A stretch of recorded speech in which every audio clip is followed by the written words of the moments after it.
radio, TV, something? Yep, I worked with John over at WOTM. I've done PA for White Plains baseball. And overtime? Overtime with Gerhard. Yep. And now you're going to be moving towards doing something else on podcast or? Well, I also do a lot radio hits for people, whoever love their radio shows. So I'll go on. We'll talk about whatever they want to talk about, whether it's football, baseball. With the NFL draft coming up, there's just a bunch of things. Let's just face it, you love sports. I do. I love sports. Sports is your thing, apparently. I love sports. Being an expert sport historian and working at ESPN for 10 years, winning 2 Emmy Awards, and having that experience really helped me grow up a little bit, but it also helped me understand the professional side of sports that I didn't understand as a kid. As a kid, you just want to watch and play. Right. So, and that's why I love talking to people about it, because there's always something you can connect with about sports. Well, I'm going to turn it over to you. Thank you very much. One of the most special people for me that I could talk about would be Jackie Robinson, because of who he was as a person and what he faced overall. Not too many people understand what really happened with him in the 1947 season. Forget about the fact that he was a ball player. Forget about the fact that you have the normal pressures that a ball player has on them when they're playing baseball. But also, you add to it the social element that was never seen before. So when you talk about character in someone's life, okay,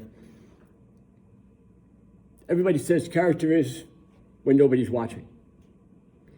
But what if everybody's watching? What if everybody you know or don't know is watching you and judging you? But not only that, but they hate you. They hate you. They don't want you to achieve. They want you to fail. Every single thing that you do, they're going to criticize. They're going to scream at you. They're going to say things to you that are the most horrible things you could ever imagine anyone ever saying to a person.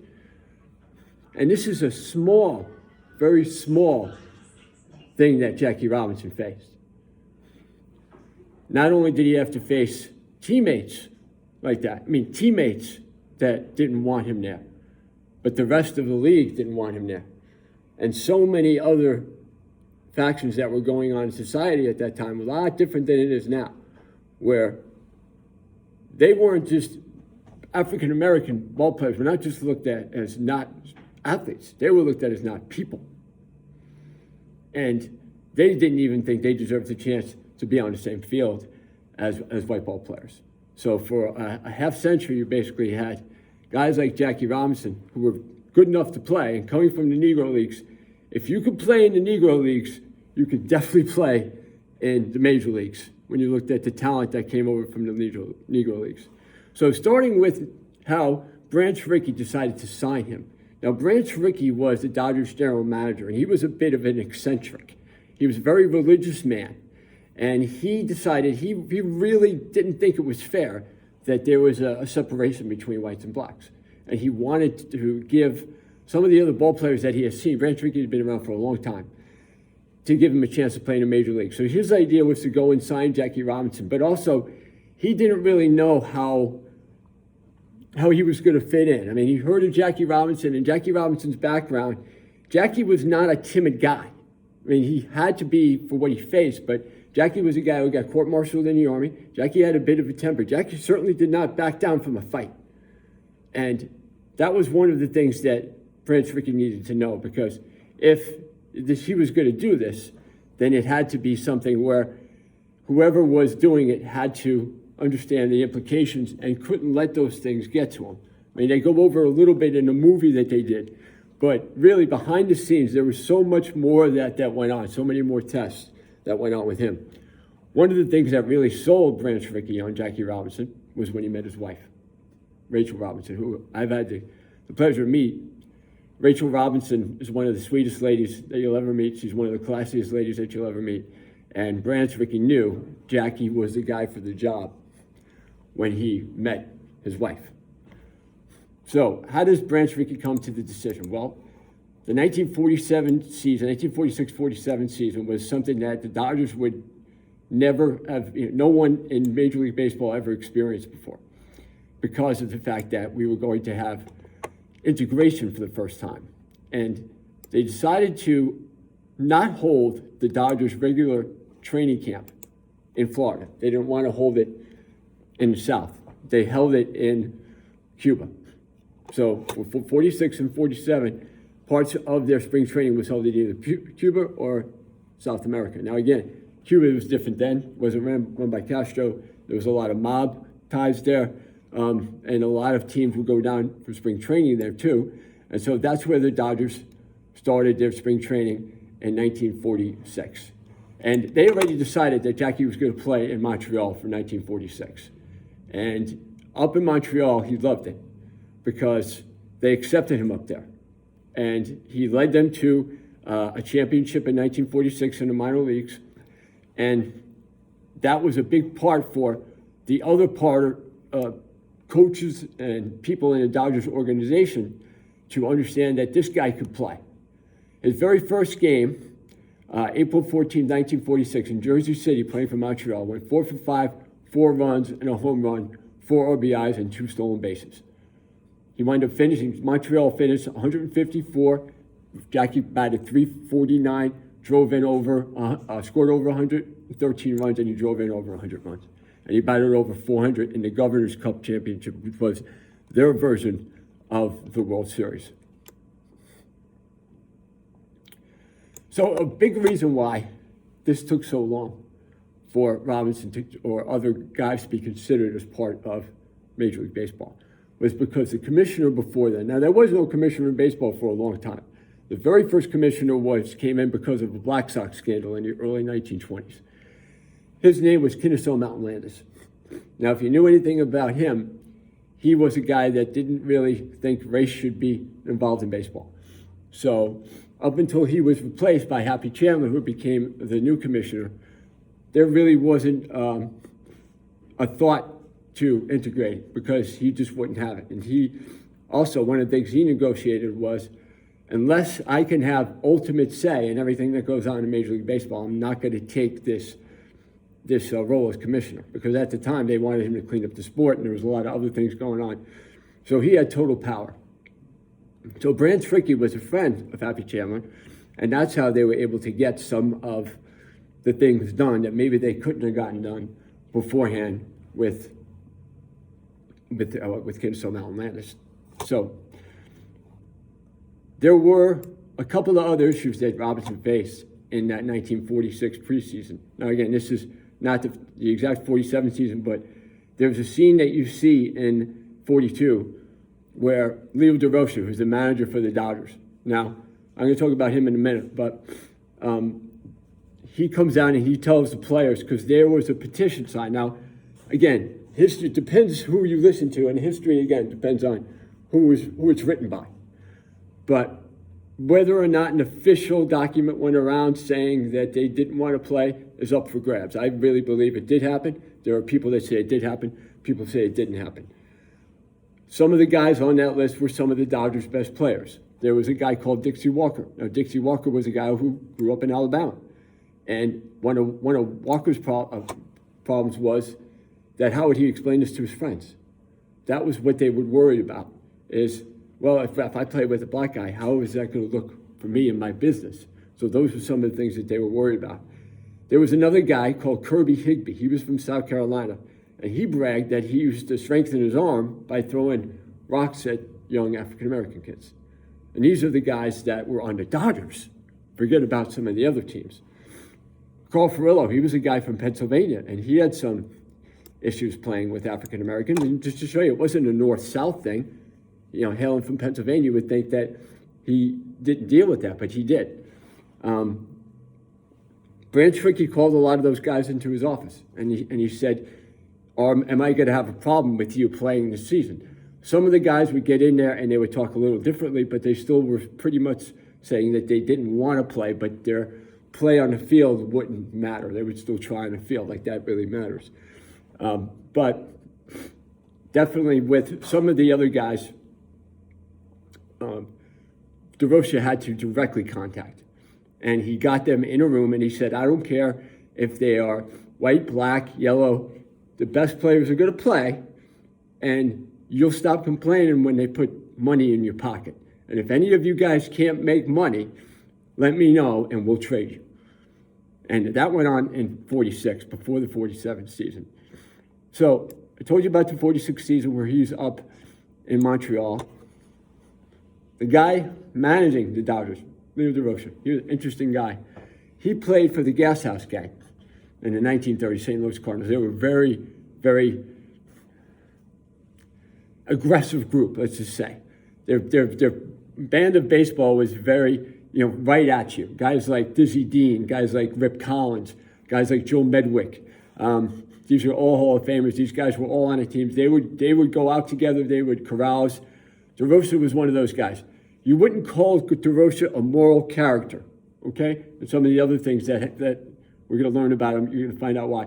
But he was a very good manager. And the other thing was that he had been introduced to African Americans in baseball early on in his life. He had a friend called David Redd, and he encouraged him to try out for the Hartford baseball team. David Redd was an African American, and that's how DeRosa got into baseball. He wound up signing and playing for a team in Hartford, and then a couple of years later, DeRosa wound up finding himself a teammate of Babe Ruth on the 1928 Yankees when they won the World Series. So DeRosa saw this coming, and he knew that there were a lot of black ball players ready to play. So DeRosa was a pretty good guy to handle that season coming up, 1947 season, because he knew that the 1947 season was going to be so many things that were going to happen that would affect Robinson, and he wanted a manager who had his back. So this is just to give you an idea of how well Leo DeRosa did as a manager in Dodger history. So if you're looking at Dodger history, the seasons the Dodgers had with 84 or more wins before he got there. 1900 to 1938, only 4 times. He got there in 1939. They already won 6 times with 84 or more wins. This is how many runs they averaged. Before 1942 to 46, only 4 times did they average 5 runs a game. From 47 to 56, once Robinson joined, they averaged almost 8 runs a game. They did it in 8 seasons. So DeRosa as a manager could win, and then once you saw how Robinson was going to put into that lineup, what kind of an offensive effect that he was going to have on the Dodgers. But that offensive baseball started a little bit before with Leo DeRosa, okay? So DeRosa has a bit of a background with Hollywood, if you didn't know. He dated an actress called Lorraine Day back in the 40s. Now, the other thing about him is he was married when they met, and then they got divorced. So he divorced his wife to marry Lorraine Day. And back then, that was very unpopular. So the other thing that he did was he hung out with Hollywood guys. Guys like Jimmy Durante, guys like George, I forget the actor's name, but these guys were guys who played gangster roles in movies, okay? And they were his friends, but also DeRosa knew real-life gangsters as well. And so before the season, they found some of this out. They were already unhappy that he was involved in a divorce because CYO and some other sports leagues threatened to boycott the season for the Dodgers if DeRosa was going to be manager.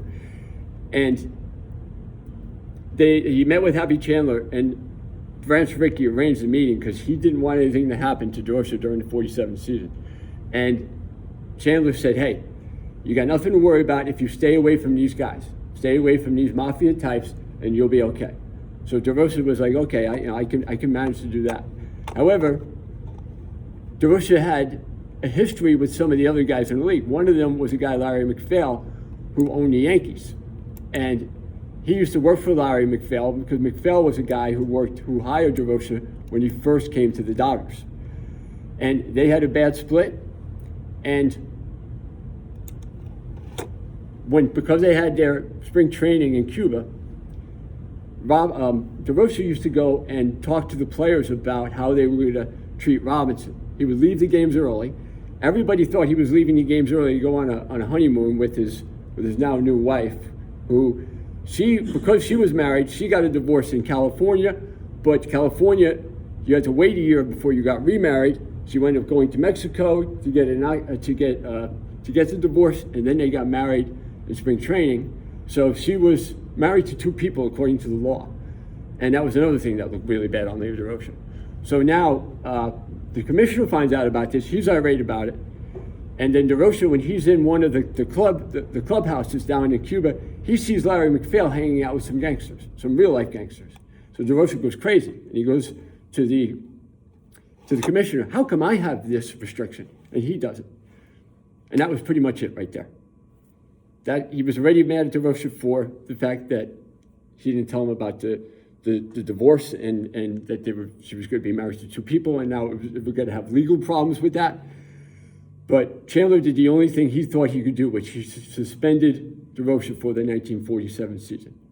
So a big ally for Jackie Robinson in that season would have been DeRocha, because anything that would have happened to Jackie, whether he got hit by a pitch or if the other team was getting on him, DeRocha hated to lose. And he was a guy that would go out there and he would argue he was legendary for arguing with umpires. He was legendary for sticking up for his teammates. So again, we're not talking about a high quality character human being. We're talking about a guy who hated to lose. And later on, I did an interview with a guy, an author called Peter Golenbach. Peter Golenbach, his uncle represented Jackie Robinson as his lawyer when he was younger. He met him when he was in Brooklyn. And Golenbach wound up becoming really good friends with Monty Irvin and Willie Mays, who DeRocha later managed with the Giants. DeRocha called Willie Mays. He said he wished he could have 10 sons like him. And Monty Irvin had a great relationship with him. So you knew that he could have had a very good relationship with Jackie Robinson for that 1947 season if he wanted to. Irvin and Mays were two of the other guys that broke in and kind of helped baseball get back to where it was a sport again, and you had the best players playing. Once the African-American ball players came in, then you had Hispanic ball players came, baseball changed. So DeRocha's not there. What do the Dodgers do? I mean, who would want the job? I mean, you got to face now all of this turmoil, and it's not something very easy to deal with what they're doing. They had no idea what was coming. So a couple of guys, this guy, Clyde Sukforth, who managed him in Montreal, he says, I'll do it, but this is temporary. We need to get another guy here. And there were three other guys on his staff, DeRocha's staff, that knew him intimately and that the Dodgers trusted would be good guys for it. They didn't want the job either. So what do? There's only a certain amount of people that you know have been in baseball for a while that understand baseball enough to handle the job as manager. But to handle this social thing, it was a really bad position for Branch Rickey to be in now because nobody wanted the job. He even went to one of the Yankees ex-manager, Miller Huggins, who was one of the best managers in baseball. Miller Huggins, who had won championships coaching Babe Ruth and Lou Gehrig, said, I don't want any part of this. So what happens was they get this guy called Bert Schotten. Now, who is Bert Schotten? Bert Schotten hadn't managed since the mid-30s. Bert Schotten was a retiree, a guy in his 60s, living in Florida. Why would they reach out for him? He was the only guy that would take the job. Other guys like Clay Harper, who knew Robinson well, was one of the hitting coaches, would have been a good manager, didn't want to. Joe McCarthy, another guy who managed the Yankees, didn't want the job either. So they get Bert Schotten. Now, Schotten is a guy that was retired. He was 62 years old. And he when he shows up, he's an older man. He didn't even wear a baseball uniform. Back then, you could wear street clothes and manage. Very laid back, the complete antithesis of what Leo DeRocha was. That really didn't help Jackie Robinson during that season at all. And so many times during that year, when Robinson was hit, or when Robinson was dealing with pressures from inside his team, Schotten wasn't the right guy to deal with it. And that was the thing that made that so much harder on Jackie because of that change. And you know, I know baseball pretty well, but until I really got into this, I had no idea. Like, I knew DeRocha wasn't there, but I had no idea why he wasn't there.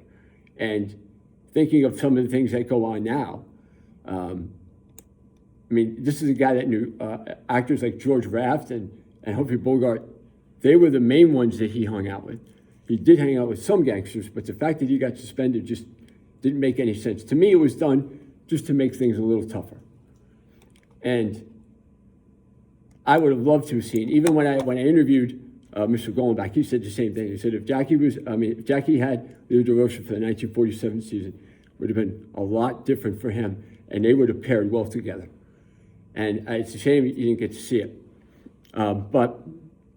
So now Robinson's got to deal with his teammates, and he's got to deal with the fact that he's got a manager that he doesn't know, because most of his experiences have been with Leo DeRocha. Now, I know some of the other coaches, but it's hard enough for him. They played their first game April 15th, 1947, against the Boston Braves. Jackie makes out his first two at-bats, and he's playing first base now. The other thing that Jackie does is his baseball game is a lot different. So when he gets on first base, which he does for the first time in the seventh inning, he hit a ground ball that almost decapitated Braves third baseman Bob Elliott. Made an error. The Robinson's on first base. It's a go-ahead run. Eddie Stanky winds up driving the double into the gap. Robinson comes home with the go-ahead run. So in the Dodgers' very first game that he played in, he scored the winning run. That helped a little bit for some of his teammates. Because ultimately, if you win, the problems are going to be a lot less. And the Dodgers had a very good team. Now, history before then, Dodgers have only been in the World Series 1941, 1920, and 1916. But starting with the 1947 season with Jackie Robinson, they made the World Series 47, 49, 50, 52, 53, 55, 56. And in 51, they blew an historic 14-and-a-half game lead where Bobby Thompson hit one of the most famous home runs ever. Otherwise, they would have won the National League that year. In 1950, they lost in a one-game playoff to the Phillies. Otherwise, they would have won the National League that year. And in 1948, they lost in a one-game playoff to the Boston Braves. Otherwise, they would have won the National League that year. So they almost would have made the playoffs every year with Jackie Robinson. And the 1952 Dodgers set a record that still stands today, scoring 955 runs, which is the most runs for a National League team since 1950 in a 154-game season. Nobody had ever scored that many runs. And strictly because of what Robinson brought to the offensive side of the Brooklyn Dodgers. But we're still dealing with the 1947 season. The overall impact that he had can't be ignored, because that's ultimately what won everybody over as far as his baseball talent. But as far as his character as a man, which won everybody over was what he dealt with that first year. And he had taunts. He had guys calling him the worst thing you could possibly imagine as a human being. They didn't look at him as a ball player. They still, most of his opponents, there was a guy on Philadelphia who was one of the managers who just would be so vicious with some of the things he would say. And the opponents for the other team, they started to be a little bit embarrassed once they saw how Robinson played, because some of the Dodger players that they knew were accepting him. A guy called Pee Wee Reese, who was a Southerner. Pee Wee Reese accepted him. Now, there's a story about Pee Wee Reese, whether or not it's true, I don't know, where the fans were getting on Robinson, and he went over and he put his arm around him, and that kind of quieted everybody down. But that type of ignorance is what was on a lot of these teams. A lot of they might be able to play, but they still don't deserve to be here with us. How Robinson was as a human being changed a lot of those things. And the other thing that happened is this was only temporary. This was pretty much for the season, where Robinson was alone and he didn't have anybody else coming. He didn't have any other pitchers on his team that would really stand up for him. So if he got hit by a pitch, it's not like one of his pitchers initially would take it upon himself to get back at the other team. But that started to happen. This guy, Carl Erskine, who they called Oysk, from Brooklyn. I mean, these were Brooklyn fans, so they had their own unique way of approaching their own teammates and their own players. He was the first guy to really stand up for Robinson. And anytime he was on the mound, he told Jackie, if anything happens to you, I'm going to stand up for you. And he would go after the other hitters, and if something happened to Jackie, he would make sure that he would retaliate. The other thing Jackie would start to do is he would bunt down the first baseline. So if he got one of the pitchers threw at him and he knew that he was throwing at him on purpose, bunt down the first baseline to get it to where the pitcher's covering, and then Jackie would give him a little shot once they got across the first baseline. But that was baseball. Back then, that was seen as part of the game. And Robinson knew how to play the game. The other thing he did that drove teammates happy and opponents crazy is how aggressive he was on the bases. He stole a number of bases his rookie year that were not the normal type of stolen bases. He would get off first base and he would toy with the pitcher to where they would be so confused and it would affect everything else they were doing. And next thing you know, that's why the Dodgers started scoring a lot more runs, because everybody was distracted. And it was just a different brand of baseball. But again, playing in the Negro Leagues, this is what Robinson was used to. So to him, whether he was going to be successful or not was never the question, because if you could play with Josh Gibson, if you could play with Satchel Paige, if you could play with a lot of those guys, Oscar Charleston, Buck Leonard, if you could play with those guys, you could play with these guys. And that confidence, I think, helped Robinson get over any of the problems he might have with thinking he was good enough. He knew he was good enough. So the rest of that 47 season, some interesting things happened. He winds up leading the team with 175 hits, leads the team with 125 runs, tied for the team lead with 12 home runs and 31 doubles. But also, there never was a Rookie of the Year award before he joined Major League Baseball. Not only did he win the award, but they gave him the award 11 days before the season ended. Never happened before. And now it's named after him. He had a couple of really good stretches that year. This is some of the achievements he did his rookie year. Team high 125 runs, led the team in runs. Hits, tied for lead in home runs and doubles. His best hitting stretch was from June 5th to July 4th, 28 games, 389, 457 on-base percentage, 27 runs. That includes a season-high 21-game hit streak from June 14th to July 4th. Here are some other numbers for Jackie Robinson during some of his career with the Dodgers. Most hits in a single season by a right-handed batter in team history. He's tied for the most. Now, this is an overall Dodger history, most seasons scoring 99 runs or more in a year. Robinson 7 times, more than Duke Snider, more than Jim Gilliam, more than Gil Hodges, Hall of Famers. Most runs scored in Major League Baseball. Jackie's first 7 years were amazing. Scored 99 runs in each of those years. Only Stan Musial, one of the greatest ball players ever, scored more runs than him and got more hits than him over that 7-year span. Show you how awesome Robinson became as a ball player. The rest of that 1947 season, though, was very exciting for baseball, for some things that almost happened that wound up happening later. One of them was in the World Series. Dodgers wound up winning the National League, faced the Yankees for the first time, or the second time in the World Series. Yankees would become their rival, their hated rival. They had lost to them in 1941 because of a pass ball by one of the catchers. But now in 47, this was the first of their really classic series. So in Game 4 of that series, a guy called Bill Bevins won out from becoming the first pitcher ever to throw a no-hitter in World Series play. And the Dodgers were losing 2-1. A batter by the name of Cookie Lavagetto was at the plate. 2 runners on because Bevins walked 10 guys, even though he only allowed no hit, didn't allow any hits up until that point. Lavagetto hits one into the gap. 2 runs scored. The Dodgers won a winning Game 4 on that final hit, tie the series at 2. The interesting thing about that is that was the final game for both Lavagetto and Bill Bevins. And it was one of the most exciting plays in World Series history. A guy who, there was never a no-hitter before. First guy to throw one was Don Larson about 9 years later against the Dodgers and against Jackie Robinson in 1956. But that never happened before. So not only the Dodgers wind up winning that game, but they wind up taking the Yankees to 7 games.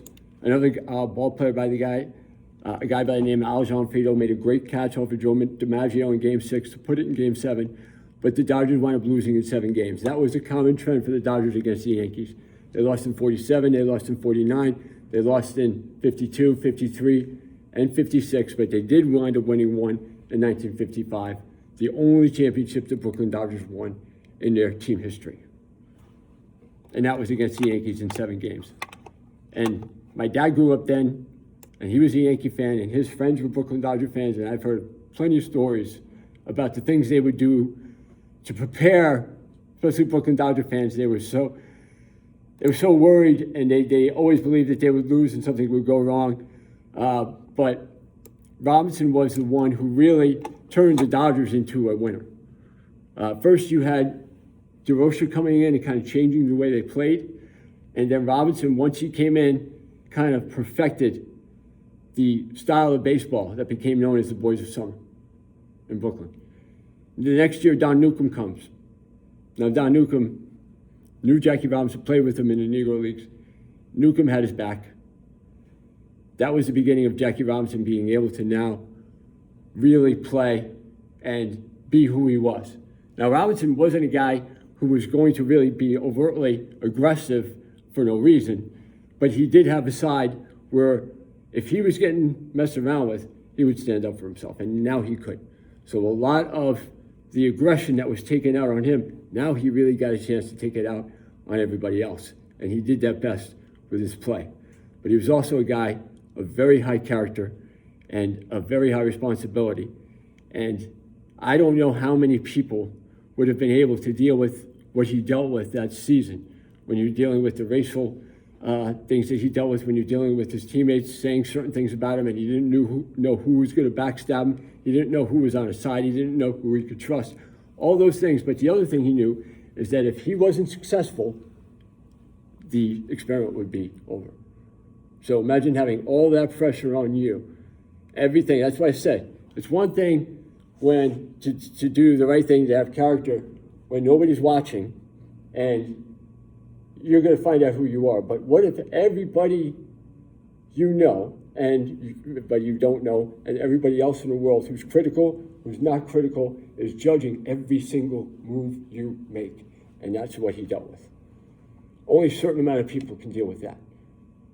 I mean, when you pray for strength for certain things, human beings can't handle a lot of things that are thrown at them normally. But imagine if you, every day, were fighting for something that you knew if you failed, not only would you fail, but everything that you were hoping to achieve and all these other people that came after him wouldn't have that chance. I mean, that's an enormous responsibility that only a certain amount of people could take. Robinson was one of those guys, and my one regret is I never got a chance to meet him. Jackie wound up dying in 1972 because of all of the stress, really, that he dealt with in his life in those years playing Major League Baseball. Wound up being voted into the Hall of Fame, was socially involved in so many different things. Before he died, he gave a speech at the 1972 World Series where he said, "I'm happy to be here, but I'll be a lot more happy when we see a black face in there managing." And there still hadn't been a black manager. Frank Robinson wound up becoming the first black manager. And Robinson was a guy who came after that. Another big impact Robinson had was the National League started dominating the American League, because the National League, their owners were a lot more open to having black players, to having Hispanic players. And if you look at the All-Star game results from the early 1950s all the way up until, I'm going to say 1987, 1988, the National League absolutely dominated, only losing like 3 or 4 games over that period, because they had guys like Roberto Clemente, because they had guys like Orlando Cepeda, because they had guys like Frank Robinson, who was with the Reds in the National League, Bob Gibson, Juan Marichal, Willie McCovey, all these guys, Hank Aaron, all these guys were great ball players that the American League owners were a lot more racist and a lot more hesitant to give African American ball players a chance. So that's kind of my story of the 1947 season. One more thing I'd like to show you here is when I was at ESPN, I did something called 42 Reasons to Celebrate Jackie Robinson. And I broke down each of his numbers, because number 42. And now they honor him by having a day just for him in Major League Baseball. April 15th every year, all the Major League ball players wear number 42. So when I was at ESPN, I said, what can I do my part to honor him? Each of these numbers represent one thing that Robinson did, all the way up to 42. If you look, as we go down. And career high for strikeouts in 1952. He played minor league football for the Honolulu Bears in 1941. He graduated with 3 letters from UCLA in 1939. He appeared in 38 postseason games. He was 37 during his final major league season. 35 when he stole his way around the bases in 1954, the oldest player ever to steal his way around the bases, meaning you steal second, third, and home in the same trip around the bases. 32 career postseason hits, 31 doubles in his rookie year. Played his first World Series game September 30th, 1947. He was age 28 when he made his major league debut. 27 extra base hits he collected in his final major league season. And 26 years it had been since an NL player stole their way around the bases, which he did in 1954. 25 years, a number of years after his debut, that he threw out the ceremony on the first pitch in Game 2 of the 72 World Series when he gave that speech. 22 career runs scored in the World Series. 19 times he stole home in his career, one of the most ever in Major League Baseball. Won the MVP in his 1949 season. Difference in runs scored to strikeouts in World Series play. So imagine this. He scored 8 more runs than he struck out. Very rarely does that happen anymore. In today's game, strikeout rates are enormously high. Youngest of 5 children, lifetime batting average of .311. And I thought it was going to be hard to do this. It really wasn't. He had so many numbers, he had so many achievements, that this was one of the easier things that I could do. But I think that there are a lot of players like Robinson, there are a lot of people like Robinson that have achieved things in their sport that are African American, that faced a lot of hardships. When I think about some of the athletes that were jockeys at the Kentucky Derby, of 18 of the first 30 winners of the Kentucky Derby were African American. Someone like Althea Gibson, who was in the Hall of Fame in 2 sports, broke the color barrier in 2 sports, in golf and tennis. A guy like Curt Flood, who came later. Jackie Robinson was his hero. Curt Flood wound up wearing number 21 because they didn't have 42 when he signed with the Cardinals. Curt Flood wound up changing Major League Baseball as far as you now were allowed to become a free agent. And he lost his career because of that. Guys like John Carlos at the 1968 Olympics. So many things that Robinson led the way for. Protests that he led the way for, ways that were wrong, where African Americans were being treated poorly on college campuses. A lot of things because of Jackie Robinson and because of the fact that he had the ability to get spit in the face and take it, but knew that he was doing it because, number one, he would get a chance to get his revenge by seeing everything that was going to come after him, but also by seeing the fact that sooner or later he was going to be able to play his game. And once he played his game, baseball was never going to be the same. And it was never the same.